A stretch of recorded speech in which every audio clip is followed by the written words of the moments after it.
नमस्कार प्यारे बच्चे, स्वागत है आपके अपने परिवार कोशी ऑनलाइन क्लासेस पर। तो जैसा कि आप लोगों को पता है कि हम लोगों का क्लास 12th बायोलॉजी का एक सीरीज़ चल रहा है जिसमें 50 ऑब्जेक्टिव का वीडियो बना करके हम आप लोगों को देते हैं। ठीक है, तो आप लोग क्या करेंगे, इनको बहुत अच्छे से देखेंगे, जिसमें हम 50 वीडियो आपको 50 क्वेश्चन जो था वो आपको दे दिए थे। और फिर आज हम क्वेश्चन नंबर 51 से बात करेंगे कि अगला क्वेश्चन हम लोगों का क्या है। ठीक है, और आप इनको भी बहुत अच्छे से ध्यान से देखेंगे और समझने का प्रयास करेंगे, उम्मीदतः याद करने का भी कोशिश करेंगे। तो चलिए हम बात करते हैं क्वेश्चन नंबर 51 पे। इनमें कौन पुष्पी पौधों के जनन में काम नहीं आता है?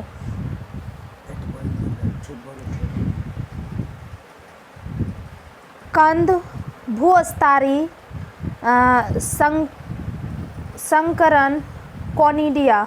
क्या होगा इनका आंसर? क्वेश्चन नंबर 51 का आंसर क्या होगा?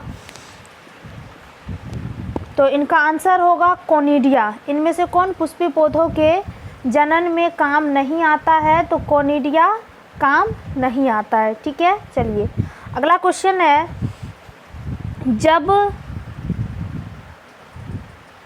जब दो भिन्न विभेद के युग्मक संलयन करते हैं तो प्रजनन की इस विधि को कहेंगे। मतलब दो युग्मक अगर संलयन करेंगे तो उस प्रजनन को क्या कहा जाता है? क्या लैंगिक प्रजनन, अलैंगिक प्रजनन, कायिक प्रजनन, वियुग्मन? क्या होगा इसका राइट आंसर? तो इनका राइट आंसर हो जाएगा ऑप्शन नंबर ए, क्या? लैंगिक प्रजनन। जब दो युग्मक संलयन करते हैं तो फिर वो क्या कहलाता है? लैंगिक प्रजनन कहलाता है। चलिए क्वेश्चन नंबर 53 पर बात करेंगे। तो क्वेश्चन नंबर 53 है, जीवाणुओं में कायिक प्रजनन होता है। जीवाणुओं में कायिक प्रजनन किसके द्वारा होता है? द्विविखंडन द्वारा, संकरण द्वारा, संलयन द्वारा, खंडन द्वारा। क्या होगा इनका राइट आंसर? इनका राइट आंसर होगा द्विविखंडन द्वारा। जीवाणुओं में कायिक प्रजनन किसके द्वारा? द्विविखंडन द्वारा होता है। ठीक है, चलिए बात करेंगे अब क्वेश्चन नंबर 54 पे। मधुचक्र पाई जाती है। मधुचक्र किसमें पाई जाती है? क्या गाय में, भेड़ में, कुत्ता में, इन सभी में? तो 54 का राइट आंसर क्या होगा? आपको क्वेश्चन देख के फिर उनका ऑप्शंस देख करके भी आंसर लगाना होगा। तो मधुचक्र किसमें पाई जाती है? तो क्या गाय में भी, भेड़ में भी, कुत्ता में भी? तो क्या होगा ऑप्शन नंबर डी, इन सभी में। ठीक है, चलिए अगला क्वेश्चन है, अंडाणु बनने की विधि को कहते हैं। अंडाणु बनने की विधि को क्या कहते हैं? क्या अंडजनन, अंडाशय, अंडोत्सर्ग, मादा जनन? देखिए यहाँ पे अंडाशय तो नहीं होगा, अंडोत्सर्ग क्या अंडे का उत्सर्जन हो रहा है, ये भी नहीं होगा, मादा जनन ये भी नहीं होगा। क्वेश्चन कह रहा है अंडाणु बनने की विधि को क्या कहते हैं? तो ऑप्शन नंबर ए, अंडजनन कहते हैं। अंडाणु बनने की विधि को अंडजनन कहते हैं। चलिए अगला नंबर क्वेश्चन है, शुक्राणु बनने की क्रियाविधि को कहते हैं। शुक्राणु बनने की क्रियाविधि को क्या कहते हैं? शुक्राणु जनन, मादा जनन, युग्मक जनन, अंग जनन? क्या होगा? ध्यान दीजिए, मादा जनन तो होगा नहीं, युग्मक जनन होगा नहीं, अंग जनन होगा नहीं, तो शुक्राणु बनने की क्रियाविधि को शुक्राणु जनन कहते हैं। ऑप्शन नंबर ए। ठीक है, चलिए अगला क्वेश्चन पे बात करेंगे। अगला क्वेश्चन है, अलैंगिक जनन में कितने जीव भाग लेते हैं? अलैंगिक जनन में कितने जीव भाग लेते हैं? 1, 2, 3, एक भी नहीं। तो क्या होगा इनका राइट आंसर? इनका राइट आंसर हो जाएगा ऑप्शन नंबर ए, 1। अलैंगिक जनन में कितने जनक भाग लेते? कितने जीव भाग लेते? 1 जीव। और लैंगिक की अगर बात करें तो कितने, 2 जीव भाग लेते। ठीक है, चलिए अगला क्वेश्चन है, पौधों में अलैंगिक जनन निम्न में से किस विधि द्वारा हो सकता है? पौधों में अलैंगिक जनन निम्न में से किस विधि द्वारा हो सकता है? मुकुलन, विखंडन, विभाजन, सभी। क्या होगा इनका राइट आंसर? मुकुलन द्वारा। किसके द्वारा? मुकुलन द्वारा पौधे में अलैंगिक जनन होता है। ठीक है, चलिए अगला क्वेश्चन है, कायिक जनन निम्न में से किस प्रकार होता है? तो कायिक जनन किस प्रकार होता है? जड़ द्वारा, स्तंभ द्वारा, पत्ती द्वारा, तीनों द्वारा। तो आपको क्या करना पड़ेगा? ऑप्शन देख करके इनका आंसर लगाना पड़ेगा। कायिक जनन निम्न में से किस प्रकार होता है? तो जड़ द्वारा होता है। ठीक है, किसके द्वारा? जड़ द्वारा। चलिए आलू में अगला क्वेश्चन है, आलू में कायिक संचरण किसके द्वारा होता है? पत्तियां, स्तंभ, जड़, बीज। क्वेश्चन नंबर 60 का राइट आंसर क्या होगा? स्तंभ द्वारा। किसके द्वारा? स्तंभ द्वारा। चलिए अब बात करेंगे अगला क्वेश्चन पे। अगला क्वेश्चन क्या है हम लोगों का? देखिए अगला क्वेश्चन है,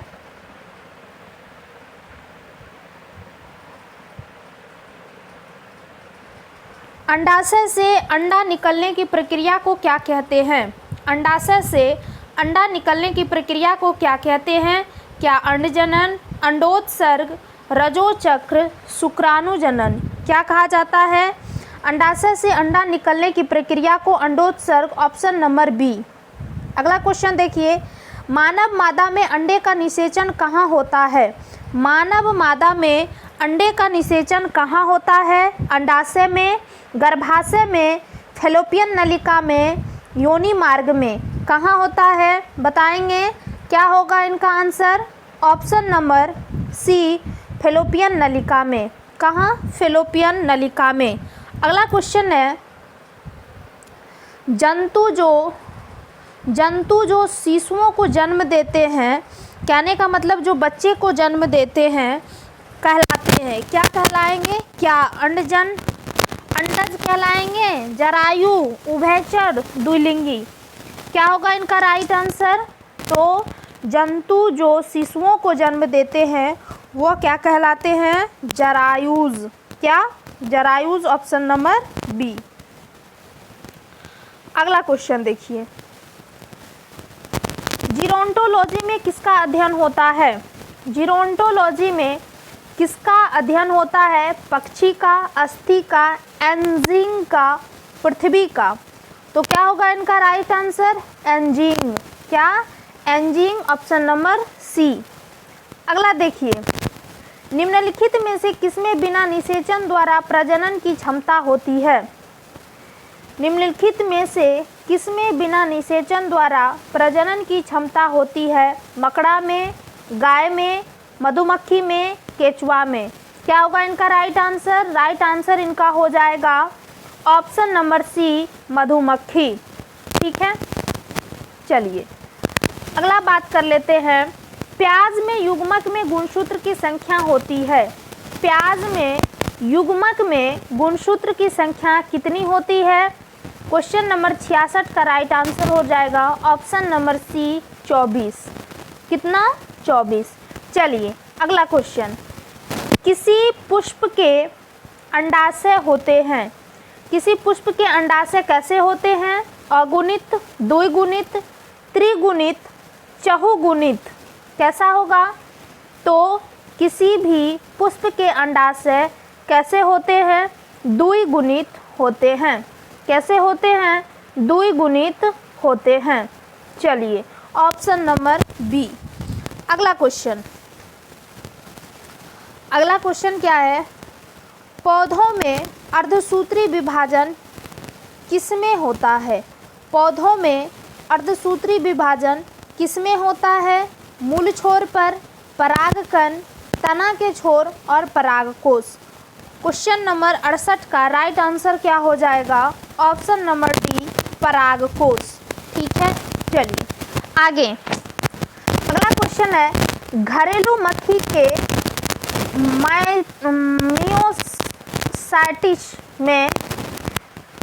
मियोसाइटिस में गुणसूत्र की संख्या होती है। तो क्या होगा इनका राइट आंसर? क्या 8, 12, 34, 21? तो इनका राइट आंसर हो जाएगा ऑप्शन नंबर सी 34। ठीक है, चलिए अगला क्वेश्चन, निम्नलिखित में से किस प्राणी में ओवोविवी पैरिटी होता है? मुर्गी में, प्लेटिपस में, रेटल सर्प में, एकिडना में? क्वेश्चन नंबर 70 का राइट आंसर हो जाएगा ऑप्शन नंबर डी, क्या एकिडना में? किसमें? एकिडना में। चलिए अगला क्वेश्चन, अगला क्वेश्चन क्या है, तोता का सबसे अधिक उम्र क्या है? तोता का उम्र क्या होता है? क्या 90 वर्ष, 25 वर्ष, 500 वर्ष, 140 वर्ष? तो इनका राइट आंसर हो जाएगा, तोता का अधिक उम्र होता है 140 वर्ष, ऑप्शन नंबर डी। अगला क्वेश्चन देखिए, अगला क्वेश्चन है, निम्नलिखित में से कौन सा पौधा द्विलिंगी है? इसमें से आपसे पूछ रहा है कि कौन से पौधे ऐसे हैं जो द्विलिंगी है? पपीता, खजूर, नारियल, कोई दो? तो क्या होगा इनका राइट आंसर? इनका राइट आंसर हो जाएगा ऑप्शन नंबर सी, नारियल। नारियल कौन सा है? द्विलिंगी पौधा है। चलिए अगला क्वेश्चन, कुकुर का संभावित जीवन काल होता है? कुकुर यानी डॉग, कुत्ता, तो कुत्ता का संभावित जीवन काल होता है 20 वर्ष, 15 वर्ष, 10 वर्ष, 5 वर्ष। तो क्वेश्चन नंबर 73 का राइट आंसर क्या हो जाएगा? क्वेश्चन नंबर 73 का राइट आंसर होगा क्या 20 वर्ष? क्या 20 वर्ष? ठीक है, चलिए अगला क्वेश्चन, अमीबा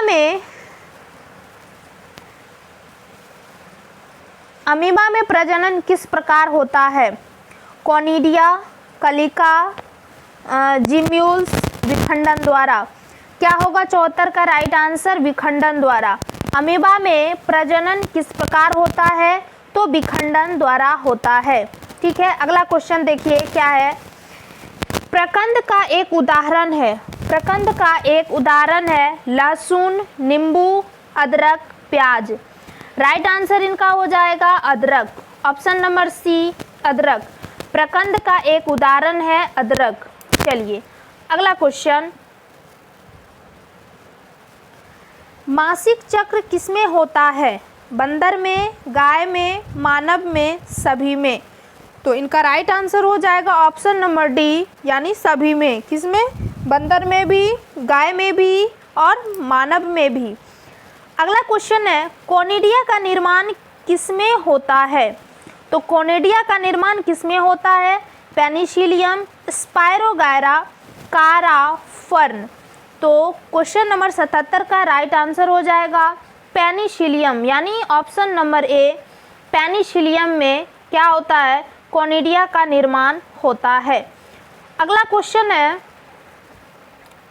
आलू में कायिक प्रजनन में भाग लेने वाली संरचना है? क्या अपस्थानिक जड़ें, तने की कक्षस्थ कलिका, अंकुरनशील आँख कलिका या बाह्य तना?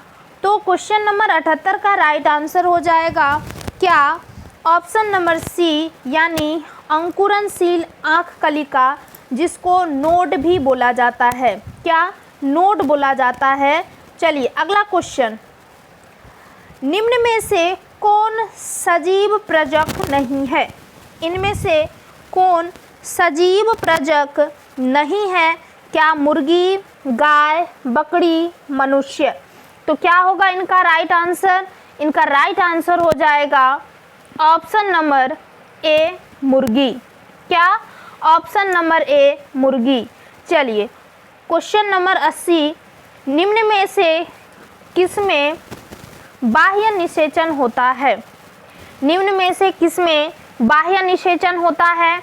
मेंढक, हिरन, मनुष्य, घोंघा। क्या होगा इनका राइट आंसर? मेंढक में। किसमें? मेंढक में। चलिए अगला क्वेश्चन, द्विखंडन एक प्रकार का क्या है?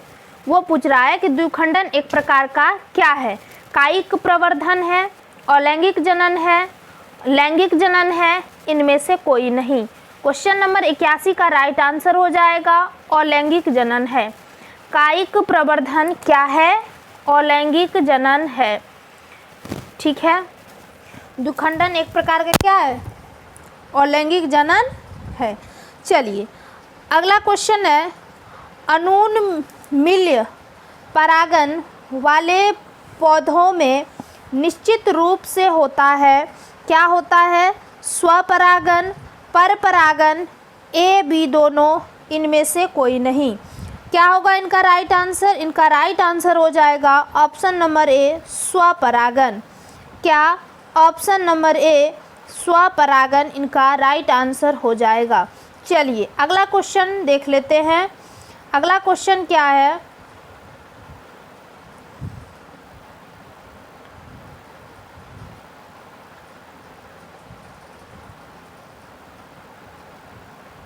अगला क्वेश्चन, गेहूं षटगुणित होता है जिनमें कुल गुणसूत्रों की संख्या 42 होती है, तो इसके किसी युग्मक में गुणसूत्र होंगे।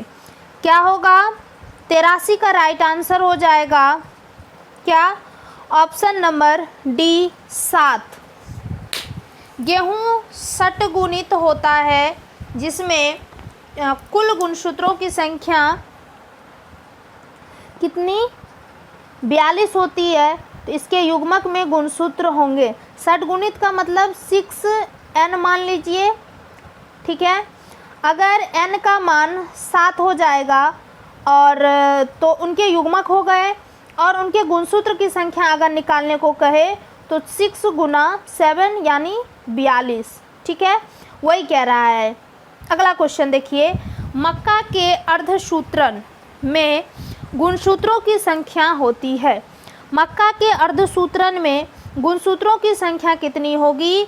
12, 16, 20, 7।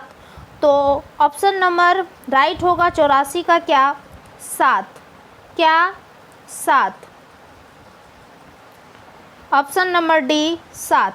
अगला क्वेश्चन है, निम्नांकित में किसका पादप काय अगुणित होता है? शैवाल, कवक, ब्रायोफाइट्स, उपर्युक्त सभी। तो इनका राइट आंसर हो जाएगा क्या? ऑप्शन नंबर डी, उपर्युक्त सभी। कौन? उपर्युक्त सभी, शैवाल भी, कवक भी, ब्रायोफाइट्स भी। अगला क्वेश्चन है क्या कि इनमें किस समुदाय के पौधों में निषेचन के लिए जल माध्यम आवश्यक है? शैवाल, ब्रायोफाइट्स, टेरिडोफाइट्स, उपयुक्त सभी। तो इनका राइट आंसर हो जाएगा ऑप्शन नंबर डी, उपयुक्त सभी। आगे, जब युग्मक संलयन जीव के शरीर के बाहर होता है तब उसे कहते हैं, क्या कहते हैं? यदि युग्मक संलयन जीव के शरीर के बाहर होता है तब उसे क्या कहते हैं? अनिषेक जनन, बाह्य जनन, आंतरिक निषेचन, भ्रूणोद्भव। तो इनका राइट आंसर हो जाएगा बाह्य निषेचन। अगला क्वेश्चन, संवहन क्रिप्टोगैम्स के प्रोथेल्स में पुमनु तथा अंडे भिन्न भिन्न समय पर विकसित होते हैं। इसके फलस्वरूप क्या होता है वो बताना है आपको। तो निषेचन की वृद्धि में कोई परिवर्तन नहीं होता है, वंध्यता अधिक तेजी से होती है। ज्ञात होता है कि पौधा असंजनिक है। और डी नंबर है, स्वनिषेचन रुक जाता है। तो इनका राइट आंसर हो जाएगा ऑप्शन नंबर डी, क्या? स्वनिषेचन रुक जाता है। अगला क्वेश्चन, एंथ्रेसिस की परिघटना संबंधित है। एंथ्रेसिस की परिघटना किससे संबंधित है? वर्तिकाग्र पर परागकण का पहुंचना, परागकण निर्माण, परागकोश का विकास, पुष्पकलिका का खुलना।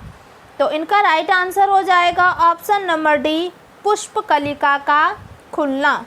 ये इंग्लिश वर्ड है एंथ्रेसिस की परिघटना। तो याद रखना है जब पुष्पकलिका का खुलना कौन सी परिघटना कहलाती है, तो आप याद रखेंगे एंथ्रेसिस कहलाती है। ठीक है, चलिए अगला क्वेश्चन।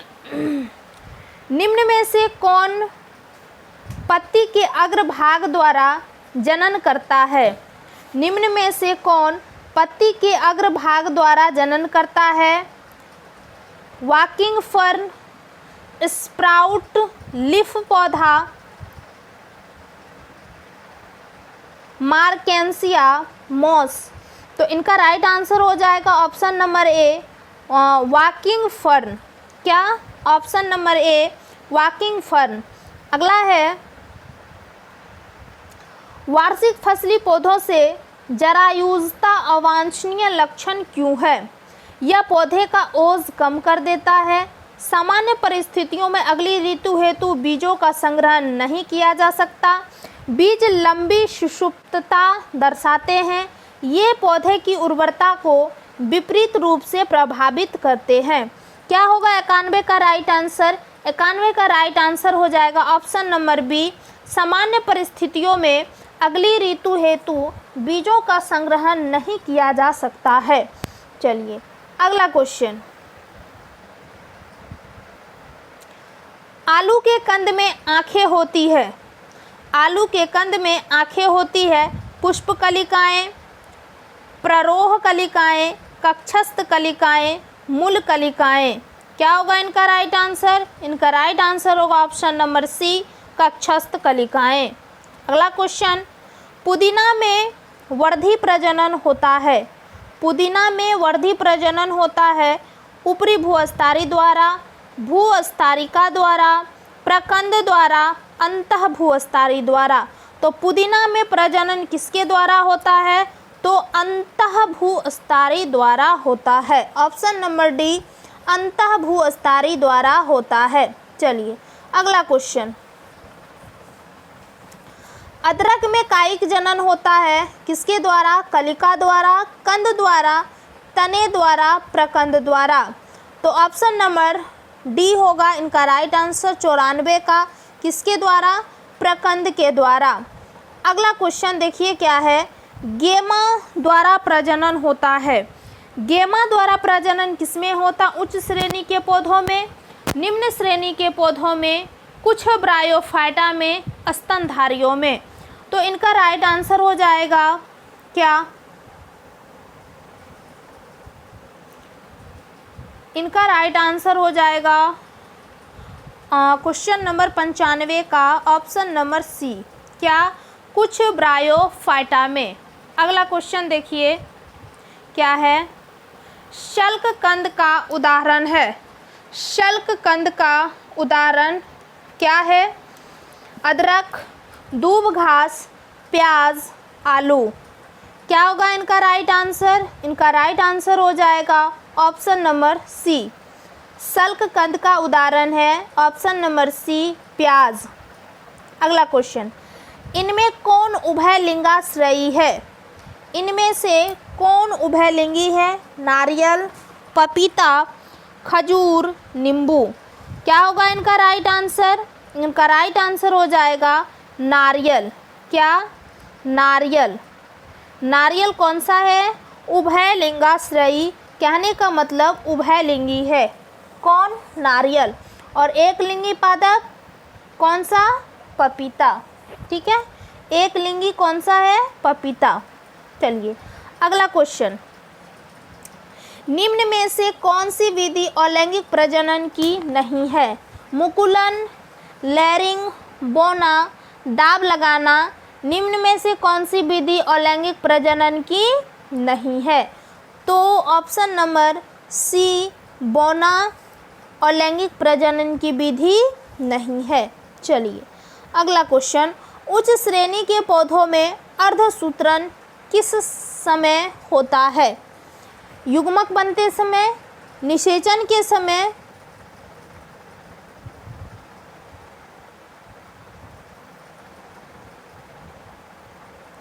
निषेचन के समय, भ्रूणोद्भवन के समय, बीज में। तो उच्च श्रेणी के पौधों में अर्धसूत्रण किस समय होता है? तो ऑप्शन नंबर क्वेश्चन नंबर 99 का ऑप्शन हो जाएगा ए, युग्मक बनते समय। चलिए अगला क्वेश्चन है, केंचुआ प्राणी है, कैसा प्राणी है केंचुआ वो बताना है। एक लिंगी, द्विलिंगी, अलिंगी, नपुंसक। क्या होगा इनका राइट आंसर? राइट आंसर हो जाएगा ऑप्शन नंबर बी, द्विलिंगी। केंचुआ कैसा प्राणी है? द्विलिंगी प्राणी है। ठीक है, चलिए आज भी आप लोगों को 50 क्वेश्चन का एक सीरीज आज भी मिला है, तो इनको क्या करेंगे आप बहुत अच्छे से देख लेंगे, सुन लेंगे और याद करने का कोशिश करेंगे। 2-3 बार वीडियो देख लेंगे, चीज़ें समझ में आ जाएगी। ठीक है, अब 50 क्वेश्चन का और अगला सीरीज आपको अगले वीडियो में मिलेगा। तब तक के लिए जय हिंद।